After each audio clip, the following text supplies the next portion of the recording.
direct de... Alors, comment vous dire, de l'océan. Pas de l'océan Indien, de l'océan Atlantique. Là, juste là derrière. En fait, ils sont mal à canot. Il est plus marron de chez nous. Il n'y a personne à l'eau, hein. Bah, il fait pas très chaud. Hein, mais je pense que même l'eau, elle est peut-être pas si chaude que ça. Hein. Je pense pas. Non. Mais on est fin d'hiver, début du printemps. Hein. Ouais. Et on est au sud du Brésil aussi. Ouais. On serait du côté de Bahia, ça serait pas pareil. Oui.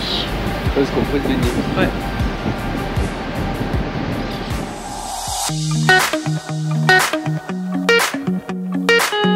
Bienvenue sur notre chaîne. Moi c'est Véro. Moi c'est Domi. Lui c'est Maxou, notre Isuzu D-Max avec une cellule que nous avons conçue et construite nous-mêmes. Nous sommes partis en décembre 2020 pour découvrir l'Afrique australe et l'Afrique de l'Est. Depuis juin 2022, l'aventure continue sur le continent américain. N'hésite pas à t'abonner à notre chaîne pour ne rien manquer de notre périple.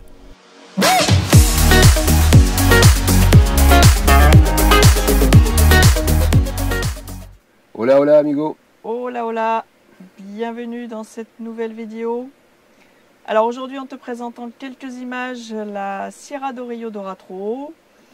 Et puis juste après on t'explique le titre de la vidéo. Pourquoi notre rêve se transforme en cauchemar. Cauchemar. On te retrouve tout à l'heure, bon visionnage. A de suite. On se trouve devant la Serra do Rio do Rastro, qu'on va descendre là dans quelques minutes. C'est un paysage vraiment superbe. Alors l'altitude, 1412 mètres et 284 virages. Ouais. Pour arriver à la vallée là-bas en bas. C'est quand même pas mal. Alors là, hier soir, il y a eu un rassemblement de motos. Là. En fait, il y a beaucoup de motards qui empruntent cette route. Pourquoi? Parce que 284 virolos en bécane, c'est pas mal. Ça a l'air sympa. C'est dégagé là ce matin. Ouais, hier, c'était pas comme ça. Il y avait beaucoup de brume en fait. Ouais, dommage. Mais là, c'est bien. C'est dégagé. Donc, on prend là.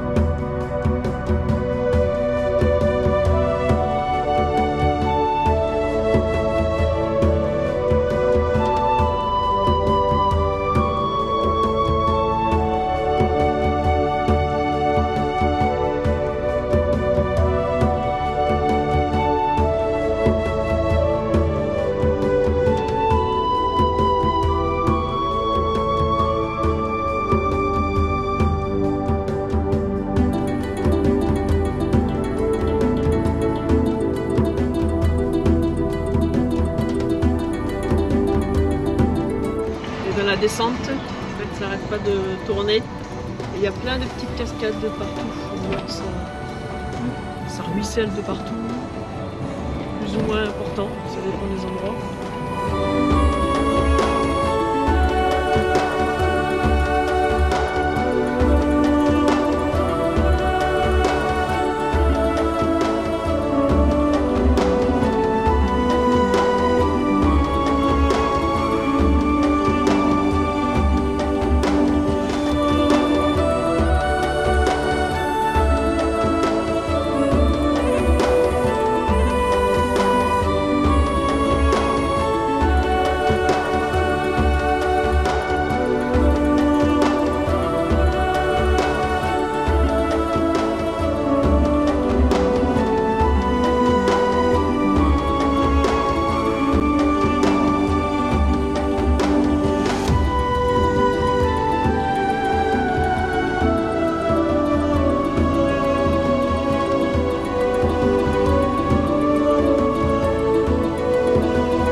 J'espère que ces images de drone t'ont plu, de cette magnifique Serra aux 284 virages, c'est ça? Ouais. Ouais. C'était belle. On a eu de la chance le lendemain, parce que quand on est arrivé le soir, il y avait beaucoup de brume et on n'avait aucune vision sur la vallée. Et le lendemain, c'était dégagé, on a eu beaucoup de chance. Alors, on repart de Rio do Sul. Ouais, donc avec notre nouvel campeur. Avec notre nouvel campeur, on file vers Cordoba puisque on a un campeur qui est quand même lourd. Et on se dit que les 4 lames qui ont été sorties du pack de lames, quand on a fait installer les suspensions pneumatiques chez Dario à Cordoba, elles sont nécessaires en fait. Donc j'appelle Dario, je lui dis écoute, est-ce que tu as encore mes lames? Il me dit ouais, il n'y a pas de souci. Bon. Donc je lui dis écoute, on arrive d'ici une semaine et demie, nous sommes à Cordoba et tu nous remontes les lames, comme ça on est tranquille. Bon, donc on démarre, on roule et puis on se rend compte rapidement que le véhicule a un comportement un petit peu bizarre. Il flotte sur la route, il flotte, il a beaucoup de balourd, ça déleste beaucoup l'avant, on trouve que ça manque vraiment de sécurité, c'est même inconfortable. Et puis je dis à Véro rapidement, moi ce véhicule, on ne peut pas continuer comme ça, on ne roule pas en sécurité ni pour nous ni pour les autres. Donc il faut qu'on trouve rapidement une solution. Et sur la route, donc il fait pas très chaud là sur le Brésil. Le soir, on met le chauffage et le chauffage ne fonctionne pas comme il le devrait, c'est-à-dire qu'il ne régule pas.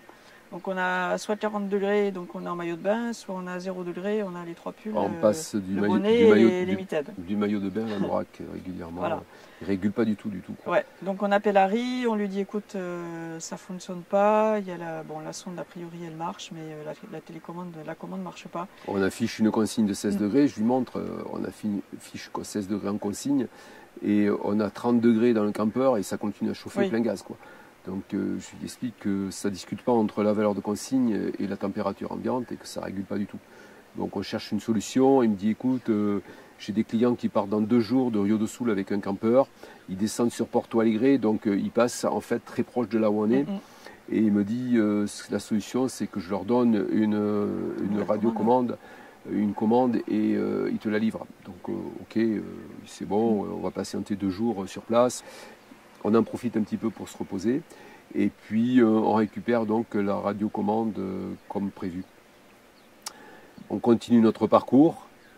Et donc puis, le lendemain soir, tu installes la nouvelle commande. Le lendemain soir, je dis à Véro, écoute, on passe la frontière demain. On arrive un petit peu tôt sur le bivouac. Je lui dis écoute, ça va pas être long, j'attrape le fer à souder, je démonte l'ancienne commande et je réinstalle la commande. Bon. Bilan des courses, je démarre l'installation. Sur 5 boutons qui existent sur le panneau de commande, il n'y en a que 2 qui fonctionnent, 3 qui sont pas opérationnels. Donc en fait c'est pire que la commande que l'on avait. C'est pire que l'autre et ça régule toujours. L'autre commande, tous les boutons étaient opérationnels, si ce n'est que ça ne causait pas d'un point de vue, je pense, informatique, d'un point de vue programme entre la consigne et la température ambiante. Donc on rappelle Harry, on lui explique, pas facile parce qu'à ce moment-là, ils subissent des inondations sur Rio do Sul et la ville de Rio do Sul est rapidement inondée. Tu l'as sûrement vu sur les infos nationales puisqu'ils en ont parlé en France. Et donc difficile à joindre. Quand on le joint, bon, ils sont pas trop dispo. Voilà. Donc on regarde la carte et on sait qu'à Gualeguaychú, 200 km plus bas, en Argentine, il y a un représentant du Haron argentin.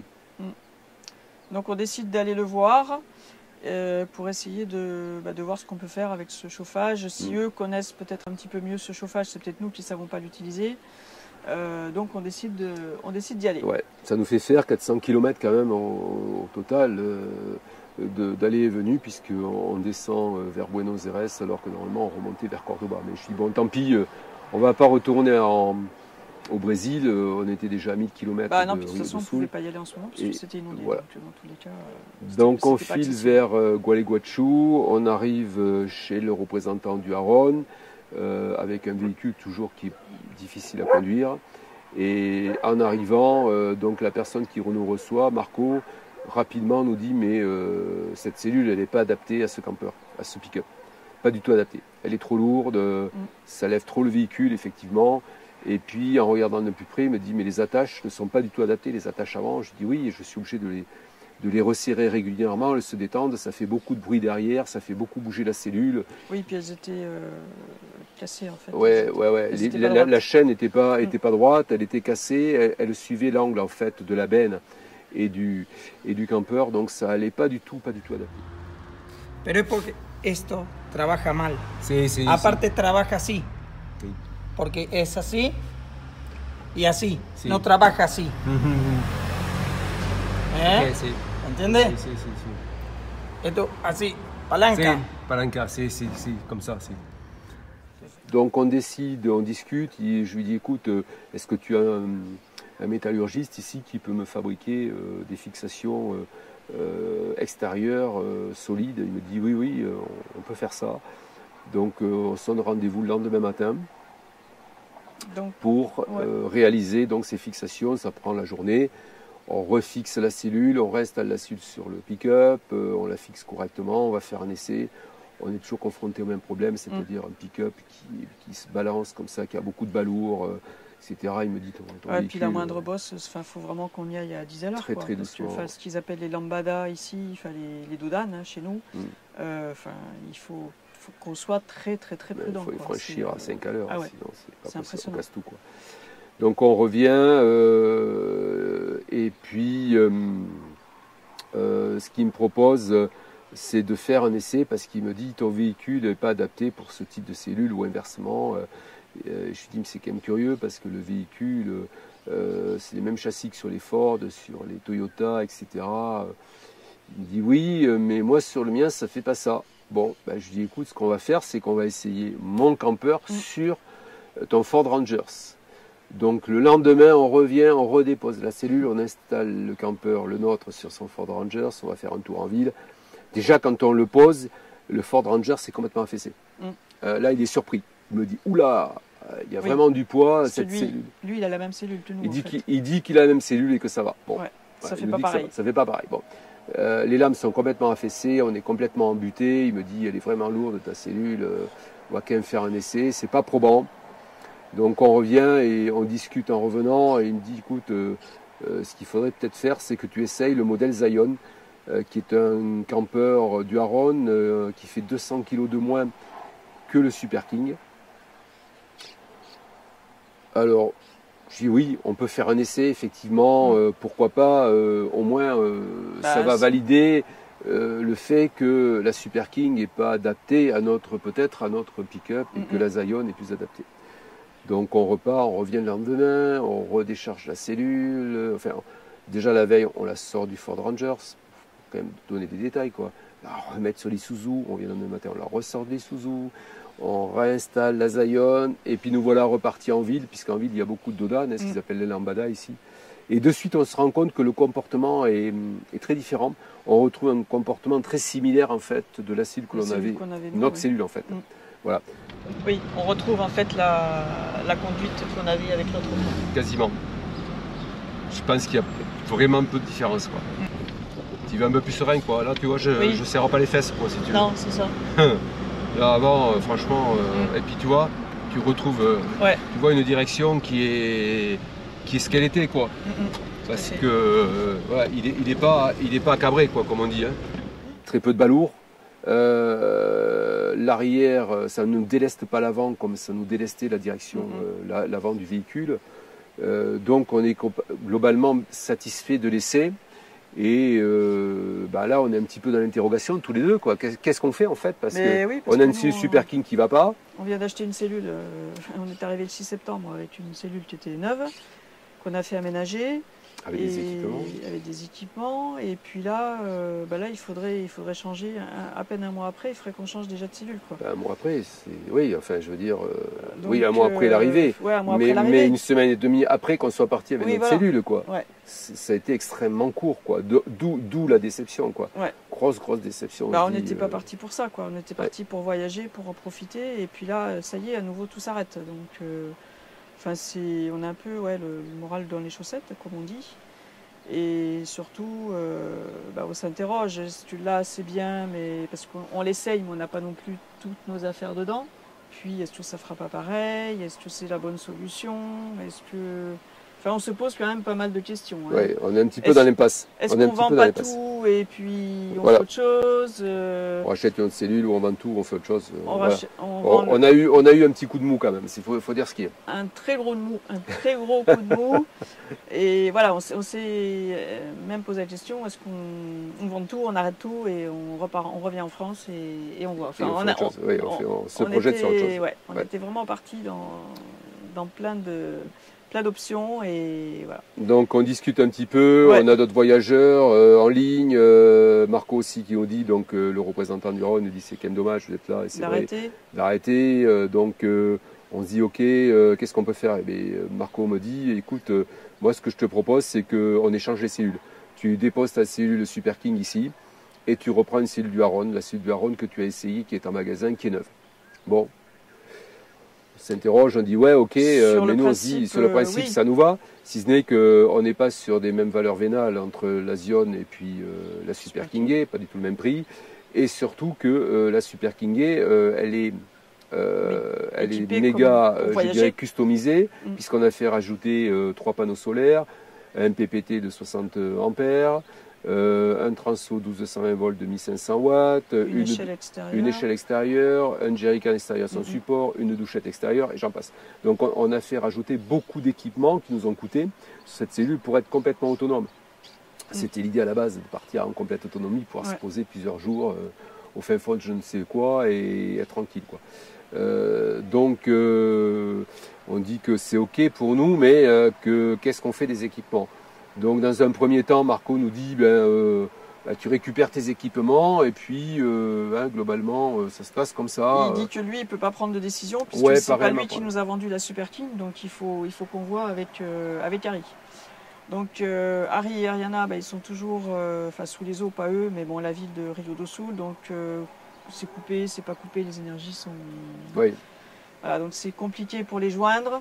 Et là, à l'heure d'aujourd'hui, en fait, on attend de pouvoir joindre Harry. En fait, c'est pas qu'on l'a pas joint, mais c'est qu'ils sont pas disponibles pour l'instant pour traiter cette affaire-là. Ils ont plus urgent, on va dire, parce qu'ils ont leurs employés aussi, des employés qui ont leur maison sous les eaux. Donc ils les aident aussi. Il y a des maladies aussi qui commencent à se greffer là-dessus. Donc on attend qu'ils soient plus dispo pour essayer de parler avec eux et voir ce qu'on peut faire, essayer de trouver un compromis. Une solution, effectivement, on va dire gagnant-gagnant, quoi. Qui arrangerait tout le monde. C'est-à-dire que bon, ils récupèrent la cellule, la Super King qui est comme neuve, hein, parce que tu nous connais, on a voyagé une semaine et demie dedans. Voilà, elle n'a aucun impact, on ne l'a pas esquinté, puisque nous, merci Manino. Gracias. Bueno, on sait qu'on va perdre peut-être un petit peu, puisque ce sont deux cellules complètement différentes. Il y a aussi des équipements, mais on voudrait moins récupérer la valeur de nos équipements et puis peut-être une partie de la valeur vénale de la cellule qu'on a déposée ici en Argentine. Voilà, on en est là aujourd'hui, on attend le retour de Harry. Qu'est-ce qu'il nous propose? Qu'est-ce qu'on peut trouver comme arrangement et comme solution? On attend beaucoup d'eux. On espère qu'ils seront à l'écoute de notre attente, parce que nous, ça nous met un petit peu dans le patras, quoi. Et ça arrête le voyage pour l'instant, c'est clair. Ah oui, là c'est totalement arrêté, c'est clair. Voilà. Donc à peine parti, on est déjà arrêté. On se retrouve avec un véhicule qui est détérioré, une cellule qui ne convient pas. Et plus d'équipement. Donc là on est posé dans un camping, mais on a les énergies heureusement. Donc on a pu se raccorder. On a pu se raccorder au 220 heureusement, ce qui fait que ça nous permet de travailler, de charger les ordis. Mais on ne peut plus se retrouver en autonomie comme on le faisait pour l'instant. On n'a pas de panneau solaire, on ne peut pas charger, on n'a pas de convertisseur 220 volts. Donc on ne peut pas travailler, quoi, en fait. Clairement, on ne peut pas travailler comme on comptait le faire en freeland, hein, parce que Véro comptait aussi travailler maintenant en freeland. Donc on a YouTube, c'est notre boulot quand même. Hein, et puis, et puis le job aussi de Véro qui va se mettre en place petit à petit. Aujourd'hui, tout est arrêté. Voilà, les amis. Ouais, et puis la tête un peu aussi perturbée par tout ça. Ouais. On n'a plus la tête dans le voyage, donc c'est pour ça aussi que je poste plus sur Insta, sur Facebook, parce qu'on est plus du tout là-dedans. Et on attend vraiment cette décision pour qu'on puisse de toute façon avancer dans un sens ou dans un autre. Et nous prendre aussi une décision de notre côté, voir la suite de notre voyage. Voir ce qu'on va faire. Voilà. Voilà, mais autrement tout va bien. Donc oui, là on a le sourire, mais on n'a pas toujours le sourire. Non, on l'a pas eu ces derniers jours. Ouais. C'est pour ça qu'on a mis du temps à faire cette vidéo. On n'était pas prêt pour la vidéo mais pas très enjoué, non. Pas très enjoué, mais on a décidé quand même de faire cette présentation pour être clair avec toi et puis que tu saches aussi où on en est. Puisque dans les jours qui viennent, il ne faut pas s'attendre à avoir des images de paysages, des images de drones, parce que voilà, tout est arrêté comme on vient de te le dire. On va quand même te souhaiter une très bonne semaine. Oui. Ici il fait très chaud, on a eu 36 degrés aujourd'hui et on attend un bel orage ce soir, ça devrait rafraîchir. Ça a l'air de monter, mais je ne sais pas si ça va tomber finalement, on va voir. Voilà, dis-nous ce que tu en penses dans les commentaires. Si tu as des idées pour la suite du voyage, on ne sait jamais, peut-être que tu as une idée qui va nous rebooster. Oui, parce qu'en fait, on a pensé aussi à changer de véhicule, mais changer de véhicule ici, c'est très compliqué. Acheter en Argentine. C'est eux qui nous l'ont dit, les Argentins. Ouais, on peut pas. C'est le seul pays au monde où le véhicule, en fait, comment te dire, il t'appartient pas. En fait, la carte grise est au nom du véhicule. En fait, elle n'est pas à ton nom, la carte grise. C'est le seul pays au monde qui est comme ça. Elle suit le véhicule. Elle suit le véhicule. C'est la raison pour laquelle, quand tu achètes un véhicule argentin, c'est très très compliqué pour franchir les frontières. C'est très très compliqué. Il y a tout un tas de démarches à faire administratives. C'est pour ça qu'il ne faut pas acheter le véhicule argentin. Donc puis... eux nous ont pas du tout conseillé, les Argentins sur place, d'acheter un véhicule. T'as à bouger la caméra, machin. D'acheter un véhicule ici. Donc on ne sait pas trop ce qu'on va faire, puis vendre. Dans tous les cas, il faudrait vendre notre ensemble ici, on ne sait pas. Voilà, donc on a un petit peu la tête dans le pâté, mais c'est pas grave, on avance quand même. Voilà, on te souhaite donc, comme je te l'ai dit, une bonne semaine. À bientôt. Ciao. Pour la suite. À la semaine prochaine. Les aventures du Haran. Ouais. Ciao. Bye bye.